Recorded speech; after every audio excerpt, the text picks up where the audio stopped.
Hi, everybody. Good morning. Happy Friday. Actually, this is the first time that we've done a Wake Up America in the morning. So I'm really excited and I have a very special guest. So we're going to do this in 1 second.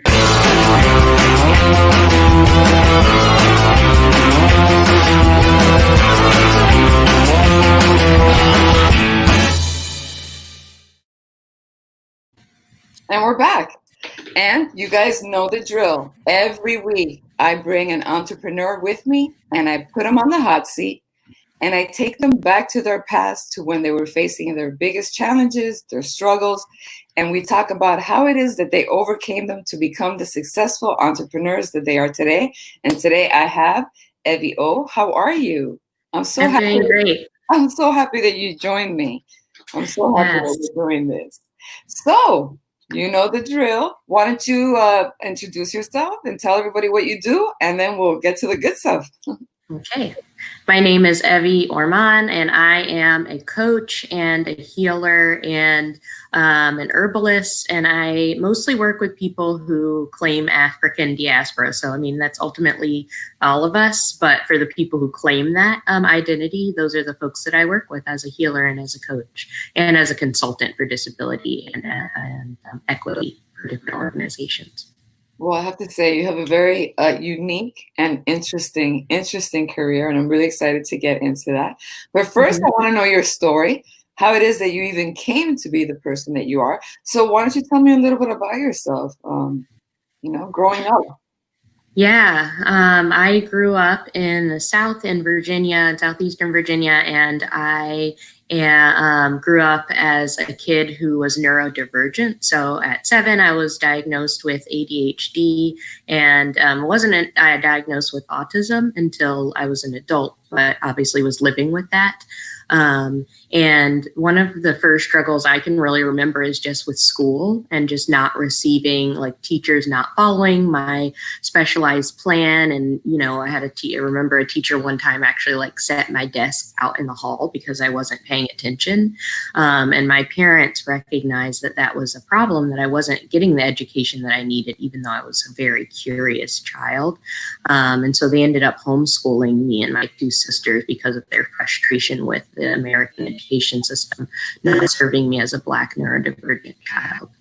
Wow, yeah, that had to be so difficult. I have to say, I really commend your parents for actually taking the time and understanding the situation, because I know that so many times, so many kids are in that situation that they have undiagnosed disabilities or whatever it is, and they get attacked by the system, and then they get beaten up by it, instead of trying to see, well, what is wrong? My child learns differently. There's different types of intelligence, and in the education system, we only focus on one, Right. on test taking, and I would say that most of us don't really function that way. So, Yeah. so what happened? Yeah. So what started happening? You started getting homeschooled, and Yeah. Yeah, so I struggled in school for about 7 years, and my parents were the sort of parents who were super involved, but they found themselves having to go to the schools to meet with teachers like at least once a week, if not more often. And sometimes that was because something had happened and they were requesting the meeting, and sometimes it was just because the teachers were frustrated with me. And so, yeah, they chose to homeschool us. And I also was part of I grew up in a very like a fundamentalist Christian cult. And so that played into it too, into them, wanting to protect us. But it was kind of a combination of both of us not getting served, of them seeing me not get the education that I deserved, and also wanting to kind of shield me from some of those outside forces in the world, which ultimately I think a lot of them ended up being racism, but were clouded by the kind of brainwashing that they experienced in the cult. yes. Do you want to get into that a little bit? How was that experience? Are you a religious person now, or? Yeah, I would describe myself as a spiritual person. I definitely have a very deep faith practice and ancestral practice. I feel very connected to my ancestors. My practice looks very different than it did growing up. And And in some ways, I'm grateful for the way that I grew up because I learned a lot about what it looks like to have community. There are some aspects of the group that I miss, that feeling of like being able to go anywhere and find your people and just automatically be accepted. That doesn't really exist outside of groups like that. And so it is a mixed bag. But eventually I realized I was a queer person, and that's not something that is accepted by the group that I was raised in. And so I had to find my own path and live my truth. Exactly. And I want to thank everyone for watching. We have Luis who says they, them, or, well, thanks for your, Yes. yes, thanks. Thank you, Louis. Yes, exactly. It's so true. But yeah, that had to be difficult. And I understand you because I was also born in a very, I don't want to say cult, but very, very, very religious organization. And being, a person who likes women, I couldn't be me either. So, what was your life at home? When did you break away from that? How was that entire experience? Was it difficult for you? Because I know you're talking about it now and you're able to explain it perfectly. And I understand that you've accepted it and so aware. But were you aware back then as a child when it was all happening? What were you feeling like when your teacher was giving you a hard time putting your desk outside? What was that like?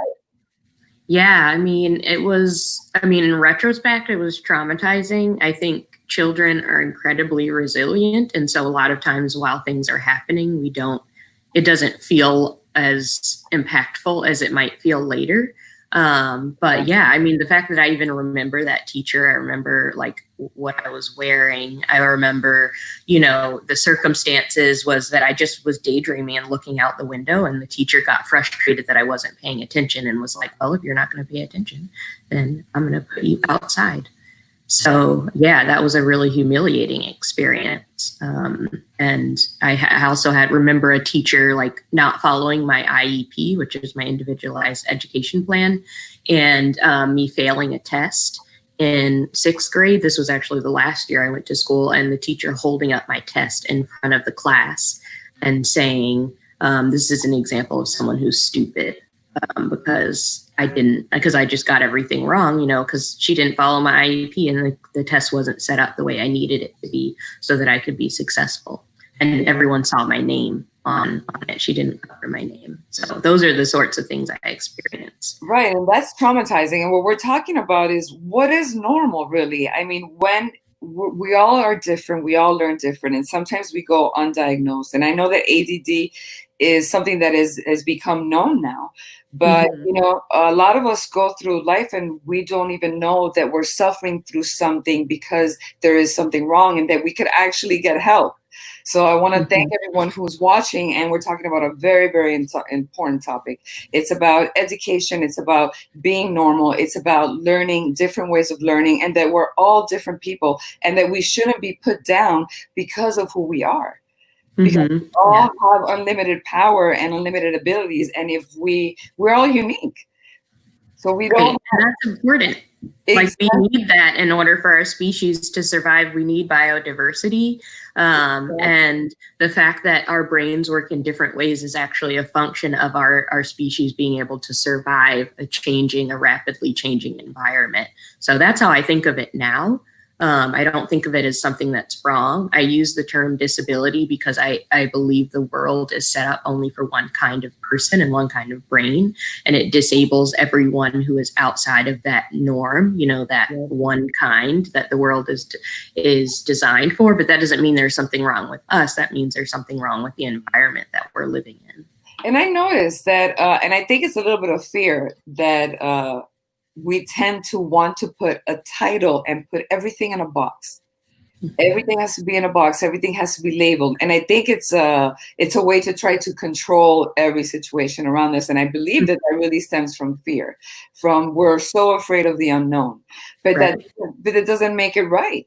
Because actually you can say that you are Black or you're gay or you're queer or whatever it is that you are. But even in that range, even in a city, even in whatever it is that you're labeled at, each and every one of us are completely individual and unique. Yes. So it becomes very different. So when you were going through these experiences, how was it affecting you with your relationships? Were you able to maintain relationships at school during that time? Or how was that environment? How was the world around you treating what was going on? Yeah, I mean, I think I was able to find other kids who were like me in school. And so I had my group of friends, but I also experienced a lot of bullying growing up, especially in the youth group at church. Ironically, that was the place I experienced the most bullying. And it was, in retrospect, a lot of it I realized was racism because I was one of very few Black children in that group. And I think a lot of it was, people used to call me awkward. And so it had to do with my neurodivergence as well and my social skills just being in a different place than some of my peers. And so how did you cope with it? Was your family aware of it, of what was going on? I mean, they're certainly aware now. At the time, I don't know that they were as aware of how much it was impacting me. My siblings probably were, my parents not so much. So I was just a voracious reader. I love dystopian fiction and like kind of futuristic generative fiction. And so I got into that genre when I was about 11 and have never stopped reading it. Octavia Butler is probably my favorite author. And so that was one of my huge ways of coping, was just like imagining the world that I wished that I could live in, or seeing ways that people were navigating really challenging environments and coming up with my own ideas on how to navigate my challenging environment. Yes, and I want to thank everyone who's watching, and we're talking to Evie Oh, who is a neurodivergent and has autism, and she's talking about her experience, how she went on. Yes, go ahead. Okay. And my pronouns. Okay, Say them. undiagnosed for so many years, and like we all go through so many challenges, and sometimes when we don't know what's going on and other people don't understand us, then all these problems happen. And bullying is something that is so prevalent right now. 35% of kids actually experience bullying at school, and actually it's an even higher rate when it comes to cyberbullying. So I'm glad that you're talking about it and that we get to talk about it, because we need to talk about it, and we need to be more accepting of others. And sometimes we bully because we have our own issues, and it's our own fears that make us behave that way. But as children, we don't understand that. We don't Right. understand that person bullying us is having their own problems, is probably having their own problems at home, and that's why they are putting out that energy on into the world. As children, we're experiencing it, and we're taking this as part of our experience, and we don't know. So I see that you found your, I guess, your escape in books. So you escaped in your mind. Yeah, I lived in imaginary worlds, and I also made plans. By the time I was 16, I did realize, like, oh, this isn't going to go on forever, and I'll have an opportunity to leave and live a different life, and I don't have to be around these people anymore. And so it was around that time that I started making plans for what I wanted for the rest of my life. And when you say that, are you referring to the religion, or are you referring to the school, or are you just referring to everything? Everything. I just was like, I'm going to get as far away from this place. Like I ended up, leaving and going to college out of state. And then I eventually ended up moving to Seattle. So as far away from Virginia as I could get and still be on the continent and in the US. So I've had quite a journey. And I think some of it was because I was feeling like I needed to get away from the experiences that I was having, and that journey was healing. And now it turns out I'm actually back in Virginia. Oh, yes. Oh, wow. You see how life is? Well, you know what? We always say sometimes you change the scenery, but sometimes it doesn't really matter. If you're able to change yourself, then the scenery will change, even in the same place that you are. I mean, you know that we tend to attract different things in our lives depending on what we have around us. So explain to me, how was that healing process? Did you feel that you had trauma? I mean, from being in the religion, from not being able to be who you are. Like, let's talk about that. How was that? Yeah. Yeah, and my teenage years was, I think, when it was first started getting to the point where it wasn't manageable. So I started having panic attacks and really severe anxiety. And it took a while for me to really figure out what that was. But part of my healing process ended up being in therapy for about 12 years, and really unpacking all of that stuff. So I'm a huge encourager of, especially of Black folks, seeking out therapy. I had to try a few people before I found somebody who was a good fit, but that with that person, I was able to realize, like, oh, my panic attacks are connected to these experiences that I had in this religious setting, and that's when I'm having them, and to find coping skills and ways to manage it. And now, you know, I have them very rarely because I've gotten all these wonderful tools, and developed the resilience to recognize when it's happening. Like, okay, this is what's happening. This is what happened. I can take some deep breaths. I can, you know, meditate. I can change my environment, and it's much less of an issue for me now than it was when I was a teenager in my early 20s. Yes. And I do want to talk about that, and for those listening, because I know that we live in a world where anxiety is just dominant.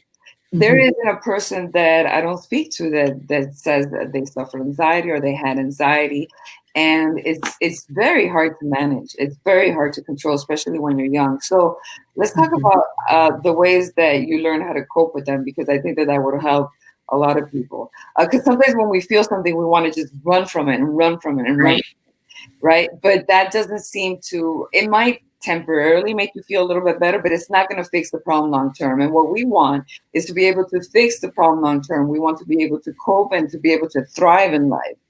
Right. So what methods have you been using, and how did the therapy help you? And just explain like that whole process to me a little bit.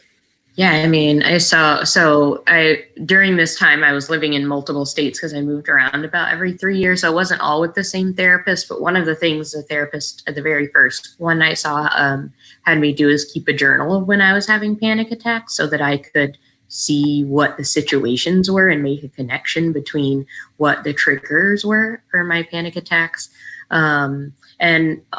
You know, a huge part of it really was just finding community of friends who supported me and who could sit with me. And after that, more recently, I've been to trauma therapy. So I did EMDR, trauma therapy, and that probably was the most helpful in me, like not like being able to encounter triggers and not have them stimulate a panic attack. But I want to say, like, this is not something that I did by myself.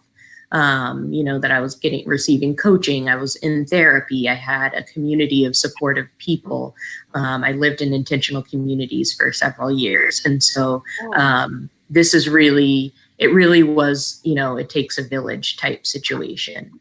And I'm so grateful for the folks who have supported me for the last, so, you know, I have friends that I've had for 15 years who have been on this whole journey with me, and I'm really grateful for them. Well, I'm so happy that you found it, and it does take a village. But there's a couple of things you said that I find interesting, because I know that when you're young, it's so hard. You have a group of friends, and you think they're your friends, but sometimes they don't support you, or the little things that you have, they make them big or make them fun. So it's really important to find your community, find your people, and be strong and put yourself first. Know that there's nothing wrong with you. Right. And if you're feeling something, whether it's anxiety, whether you can't concentrate, whether it's OCD, whatever it is, there's a reason why. Yeah. There's a reason why. So if there's something wrong, well, then you need to seek the right help. But if it's something like anxiety, okay, do what she said. And I say this every time, and I always tell young people, and it doesn't matter how old you are, I think journaling is the most important thing that anyone can do, because once again, we're energy beings, and it's all pent up energy. And sometimes our thoughts get scattered, and our brain is linear, so it can only think in one way. Now, when you put things down on a paper, your brain gets to, one, relax.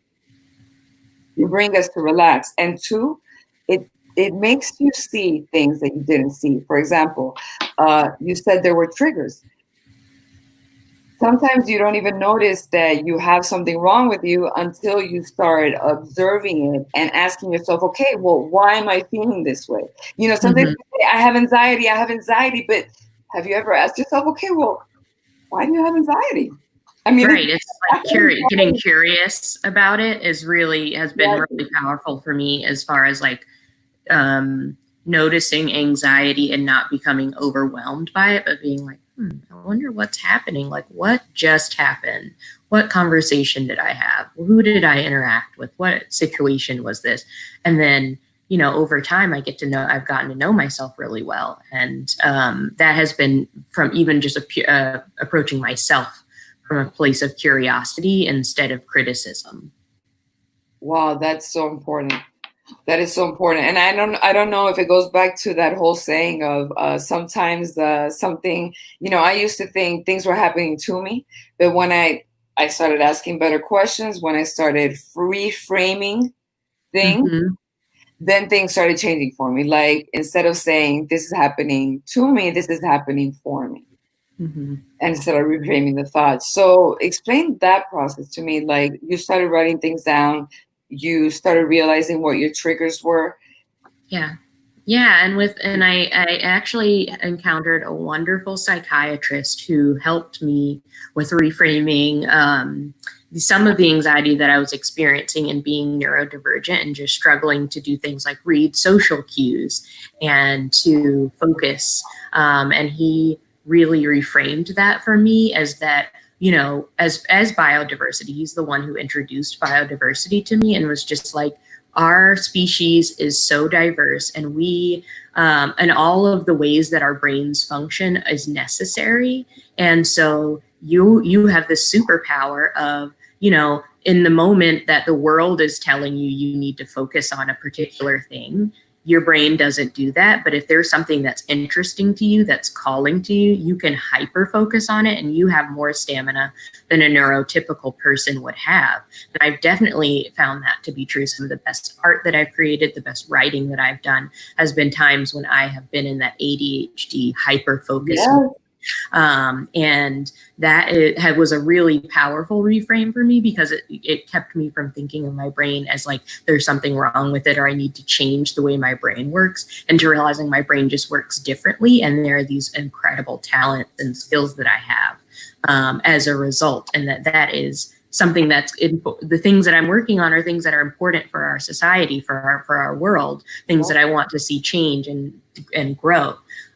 So that I loved that reframe, and that's really the one that I am also sharing with my clients and with the folks I do workshops with when I talk about neurodivergence. Is like, we all have special gifts that were given to the world for this time, and for us to pathologize that and to say something's wrong with it is actually taking away our medicine from the world. Wow, that's beautiful. That's beautiful. And I want to talk a little bit more about reframing because I think that will help young people because it really is a reframing of everything, a reframing of our thoughts, a reframing of what's going around us, of circumstances, to be able to see things differently, to be able to then make the right changes that work for you. Because if not, what happens is we become reactive and we just accept things as they are. And, some people, just because they're in a position, like, for example, teachers, and they think that because they're in that position and they have the authority that they're right. And sometimes they're not right, as we can see with the system. And you know what? Even if they are right, nobody knows what's right for us. Mm-hmm. Each and every one of us is individual and unique. So another thing that you mentioned was besides the reframing, how the process that you were talking about of what you were doing things.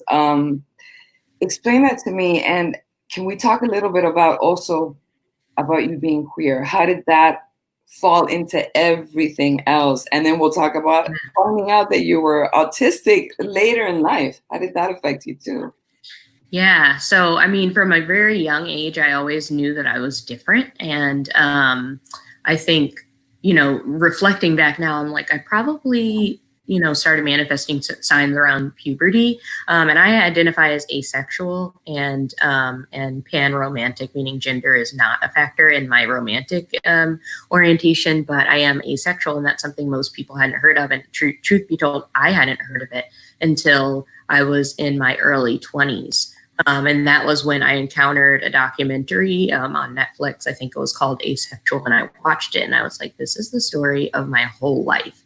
And suddenly everything before that began to make sense, because I remember growing up and saying, like, I'm never going to marry anyone. Like, I wasn't interested in relationships, and that eventually did shift. But I think what I was trying to express was that what people were telling me about sexuality wasn't true for me, and that there was something else that was true, and I just didn't have the language to be able to voice what exactly that was until I was introduced to it later in life. So my queer journey took many years, and then eventually I also realized that my gender is not on the binary, and that is why I use they them pronouns, because I identify my gender as healer.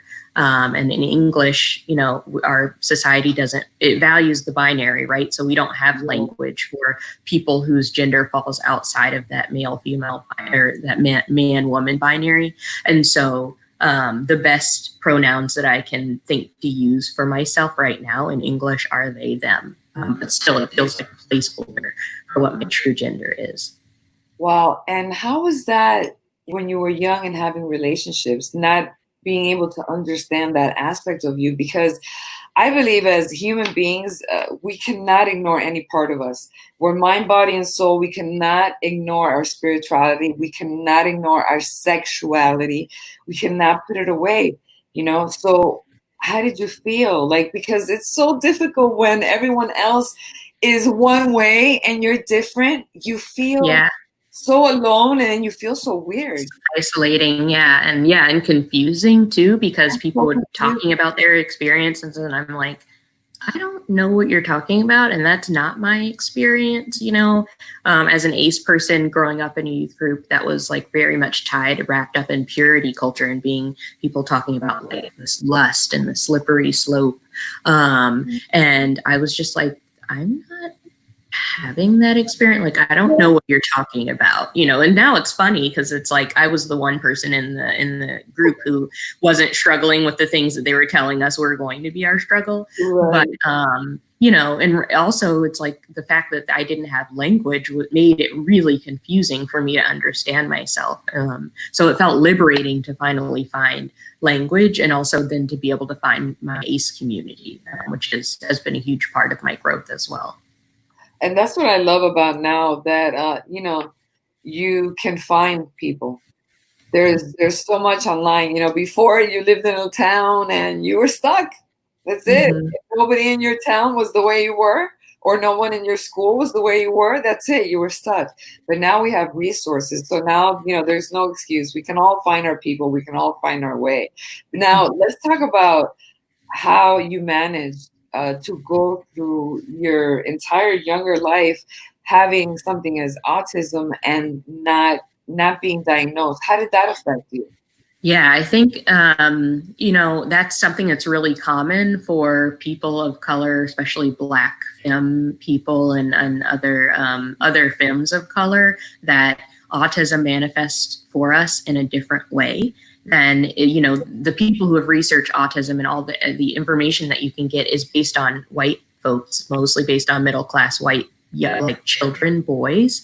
And so if you are not one of those people, oftentimes doctors will miss the signs. And so it wasn't until I was 30, actually, that I saw a psychiatrist who I was sharing about, my struggles with reading social cues, because I was having a really hard time with that once I left Virginia and went to Seattle. The culture is really different, and I was having a really hard time connecting with people and really even understanding what people were saying. And it was in that environment that I finally had a doctor who paid enough attention to say, like, I think that this might be autism. And then even in my own research about it, it helped me understand myself better, and even it helped me understand, like, in some ways fit in my family better, because I have several family members who have been diagnosed with autism too.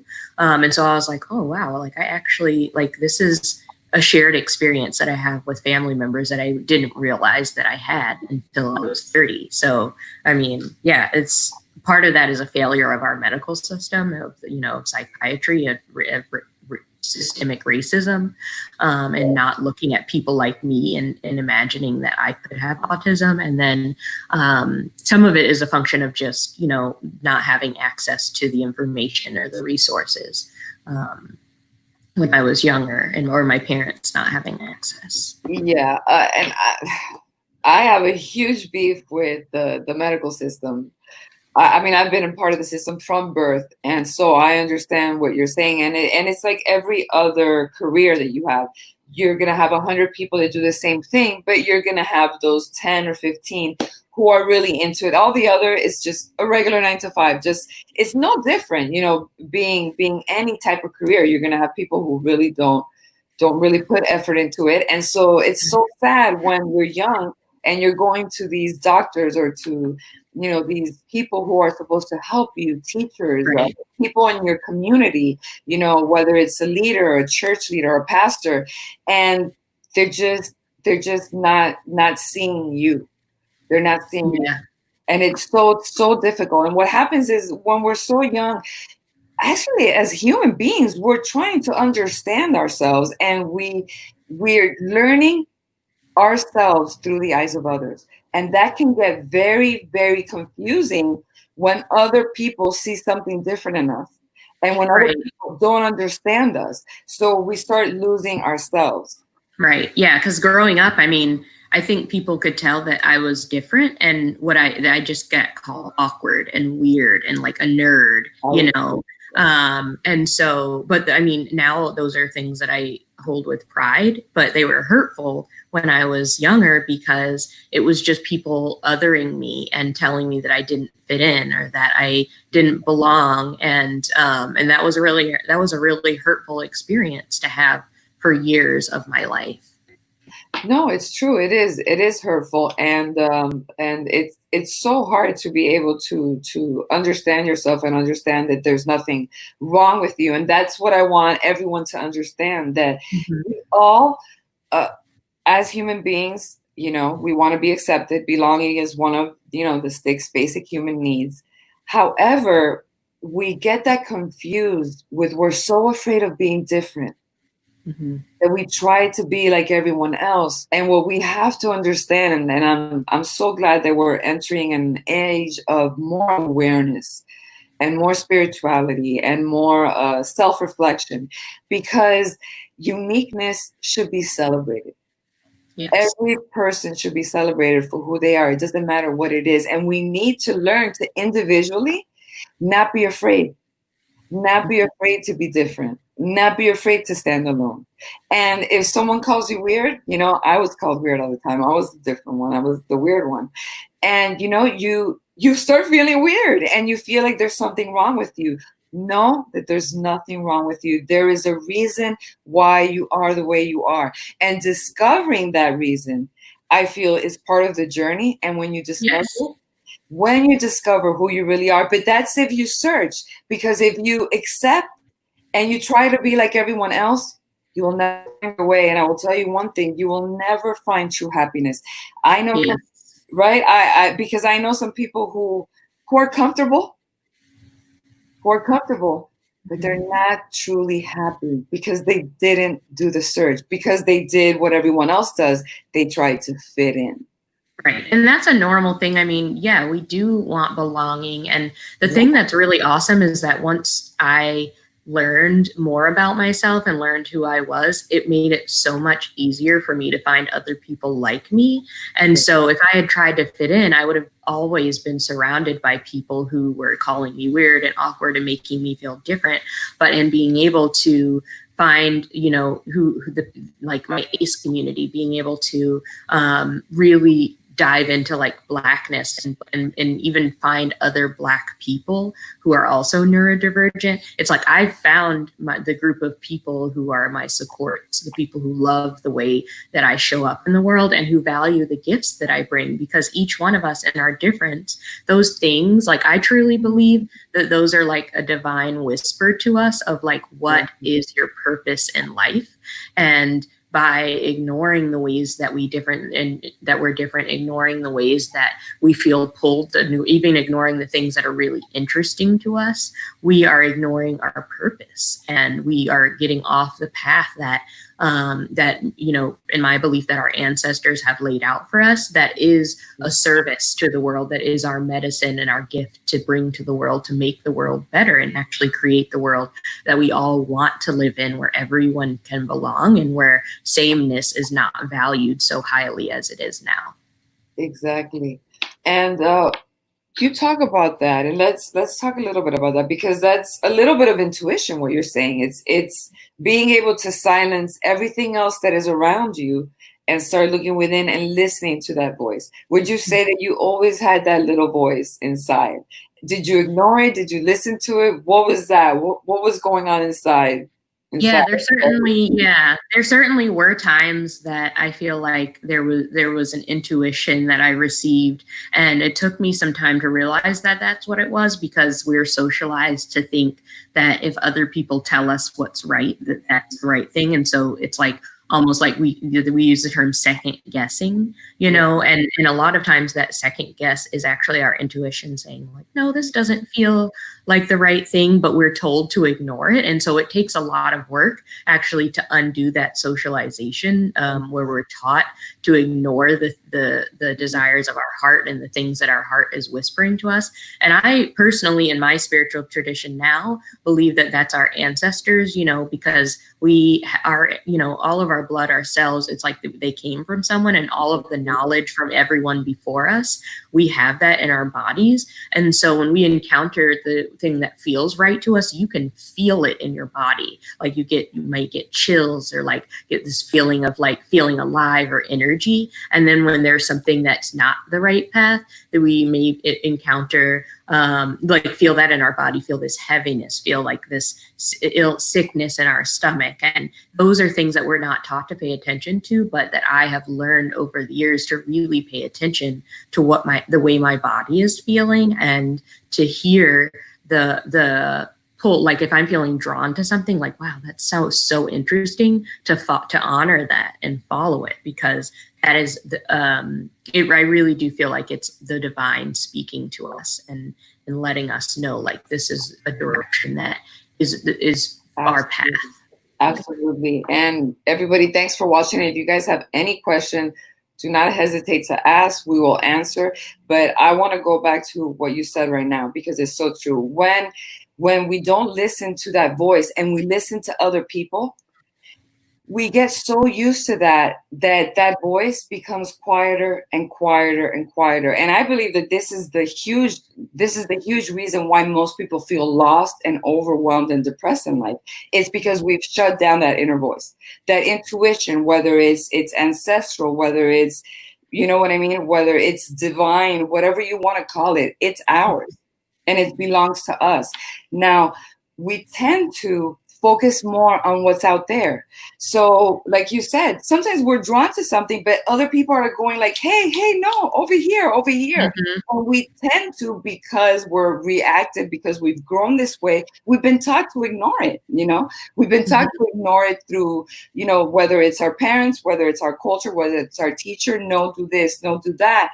So when we grow older, we forget how to listen to ourselves. That voice becomes numb. And like you said, it's work, it's an effort. So you had to once again start processing, and like you said, is it a reframing? It's a reteaching, right? Mm-hmm. It's like a decolonizing. I like to use that phrase as well. Just like, it is, there's a system like this water we're swimming in, that is the culture that, at least for me, is like in the US, that is like this colonized, the kind of like oppressive culture that's telling me that I'm worthless, or that that I'm irrational, or that I'm too emotional, or, and, all of the things that people who identify as femme get told. And then me within myself, like having that, honoring myself and loving myself enough to know that those voices and that socialization that I've been given is not, like, that's not me. Like, and I can say I don't receive it, and I can listen to my inner voice, and I can develop my own spiritual practice that feels right for me. And I can pursue the things that are interesting to me, because honestly, the more I do that, the more I find myself on a path that makes the most sense, even for the way that my brain is made, and for the way that my body has shown up in the world. Like, it has made everything in my life make more sense. And the less I listen to that inner voice, the more confusing and the more chaotic my life feels. Yes. And I feel like that's a huge reason that everyone, because it's a big thing right now, that everyone is feeling lost, depressed, overwhelmed. I mean, these feelings, 70%, and I don't know if everyone's aware, over 70% of Americans, adults and teens, are on some form of prescribed medication. And most of them are for some form of mental disease, which is anxiety, chronic stress, depression, overwhelmment. And I believe it's all stemming from this. Yeah. And some of the things people are anxious about is like, they're legitimate. Like, there is real oppression happening in the world. Yes. The climate is being, destroyed by corporations and like those sorts of things. Like, if you're not feeling anxious about it, I would say like probably something's wrong. Like, that is an indication that something is wrong. And so that anxiety also can be a key to us that something is legitimately wrong, and to examine that and to honor that as well. Because if we were all feeling that anxiety and we all recognize that we needed to like take care of our planet, for example, or to like stop hurting each other and oppressing each other, we would be living in a really different world where those sorts of anxieties weren't as prevalent. And it's so true. You said something, my entire life, I've been criticized because I'm so sensitive. I mean, I cannot tell you how many times in a day I would get told, "Oh my God, you're so sensitive. You're so sensitive." Like, if it was something bad. So I was actually, I grew up with shame. It's something that I've been trying to work with for the past 2.5 years. And it took a long time. Like you said, it was a reframing. It was a relearning and a reteaching of your thoughts and of self-acceptance. It's a whole new learning process. And we have to start looking at things differently. Like you said, thank God that there are people that are sensitive. Imagine if there weren't those few people, there wouldn't be people that would be fighting for the world, fighting for animals, fighting for the rights of others. So we need diversity. We need culture. We need to accept each and every one of ourselves for who we are. And I hope everyone that is listening, if you are on one end or the other, if you're the one that is feeling like the outsider, if you're the one that's being called the outsider, or if you're the one calling someone else the outsider or making someone else feel like the outsider, think of these words and start to think whether on which end you find yourself. Why do I feel this way? Why am I acting this way? And what can I do? Because there's always a reason, and it always stems from us. What were you going to say? Yeah, I was just going to say, like, it's possible also for someone to be on both of those ends, to be both the person who is othering, people and making them feel left out, and also doing that because they experienced that in another part of their life. There's this phrase, hurting people hurt people. And so to even acknowledge that, to acknowledge that. Yesterday I was talking with somebody about how I learned in college that the experience of being rejected, our body experiences that as if it were a physical wound. And so it's so painful experiencing rejection, and that we need to honor that and be like, yeah, this is as painful as if somebody like punched me in the face. Like, did they punch me in the face? No, but they said something and made me feel rejected, like that teacher holding up my test and calling me stupid in front of the class. Like that was as painful as if I had been struck, and like honoring that pain and recognizing that that was wrong, but also not holding on to it and not internalizing it and thinking there's something wrong with me, but just recognizing this person did something that was wrong to me. I didn't deserve that. And I'm allowed to feel angry and upset and hurt. And then how do I transmute that? How do I change that and reframe that so that I don't then pass along that hurt that I've experienced to the next person? Because that doesn't solve the problem. That just creates more problems. That is so true. And I always say that it's hard to look at your bully with compassion, but you have to understand that that person is that energy that they're pulling out is that they got it somewhere else. Right. And they're expressing their pain. They don't know, a lot of us are not, and I fault this to the system. The educational system does not give us the skills for life. And I think that these are all skills that we need to learn, how to cope with all of these things, in particular, how to cope with our emotions. So you have someone like a bully, that's just one person who wasn't taught how to deal with all the pain that they themselves are receiving, whether it's internal or they're receiving from their own parents or their own religion or church or school or environment. And so they're manifesting it in the wrong way.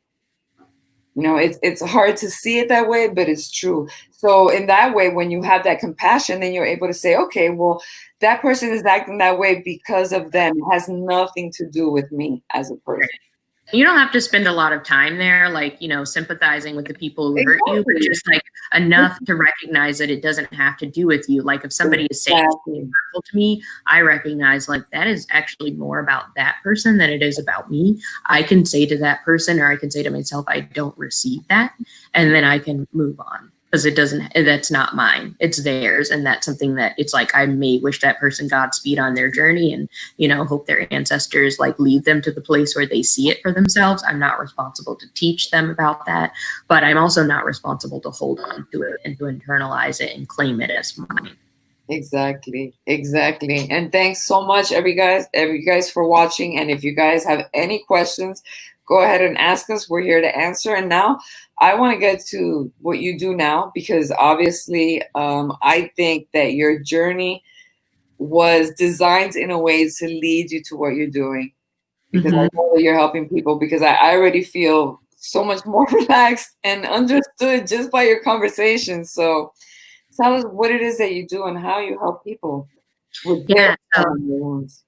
Yeah, so primarily I am a coach, and I do generative coaching. So like coaching that is drawing out what is our embodied knowledge, like the knowledge that's in our bodies that we don't realize, basically drawing out what we don't know that we know, and helping folks get past the places themselves. Like I call myself a facilitator and a healer, because I am just facilitating the healing that each of us already has within us, like the capacity for healing, but sometimes we don't recognize that it's there. And it really does help to have, like I spoke about, a village, like people who are supporting us and guiding us and and reminding us who we are.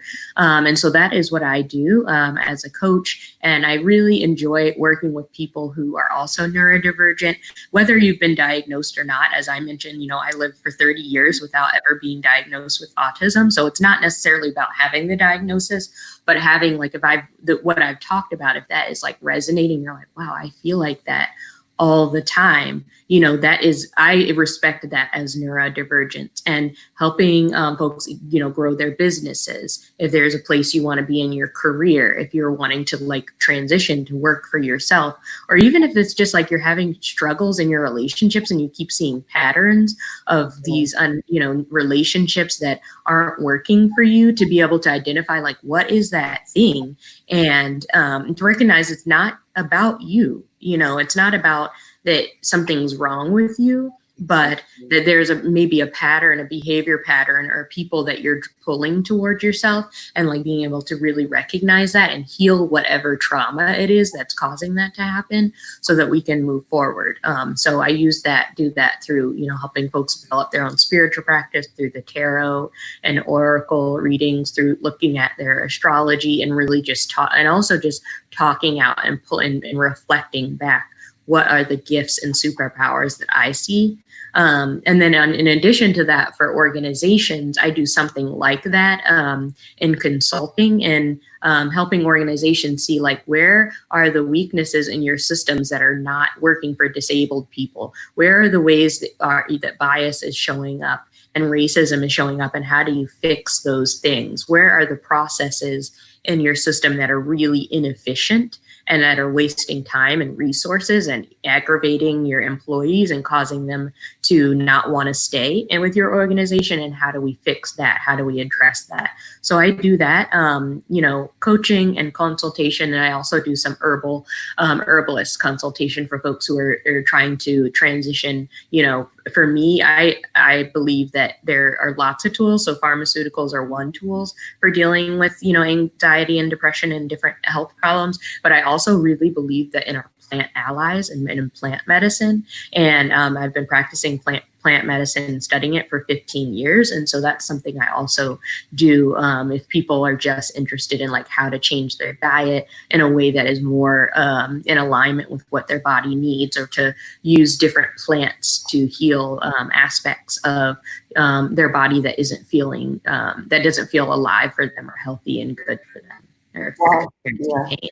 So I do a lot of different things, but ultimately I call it all healing, because I think, that's what my ancestors have told me is my purpose on this earth, is to be a healer in whatever environment that I'm in. Well, I like that you heal and you really treat the entire person as a being. And I like that. And wow, like, I would want to talk to you an entire hour, like, about what it is that you do. But it is fascinating. And what I do see is that you have to take time and look at yourself and get to know yourself. I feel that as humans in this experience, it's kind of like a rat race.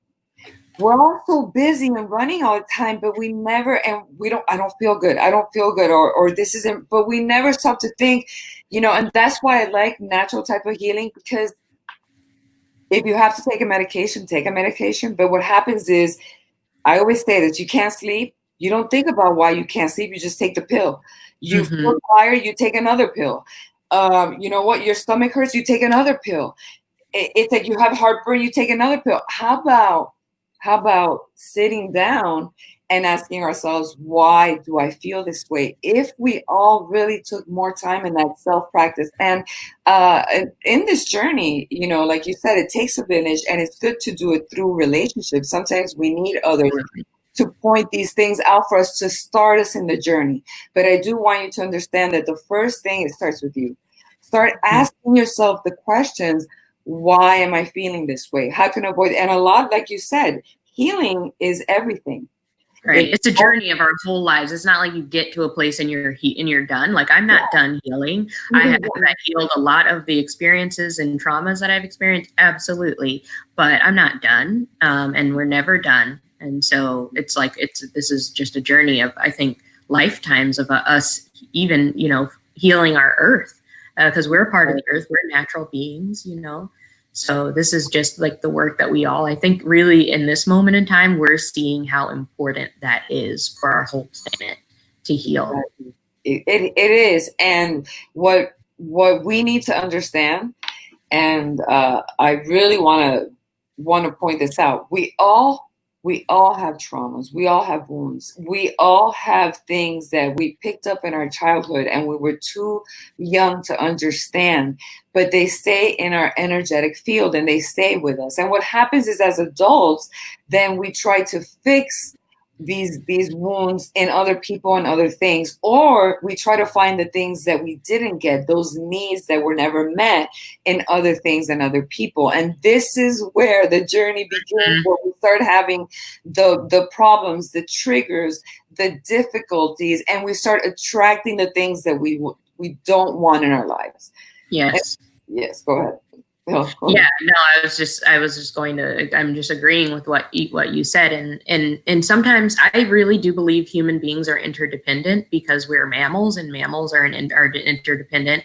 And so I think that we do need mirroring, and we need Yeah. reflection from other people to be able to sometimes see those things, because we're so close Yeah. to ourselves that Yeah. we can't see it. Even for me, like, I have a coach myself, Exactly. even though I am a coach, because it's like, this is not a journey to be done in isolation. That is not the way that our bodies work. And so having that interdependent connection with other people is really powerful, and really does accelerate our healing. Even though it's like we're focusing on ourselves, we're focusing on ourselves in community, and community is supporting us in that.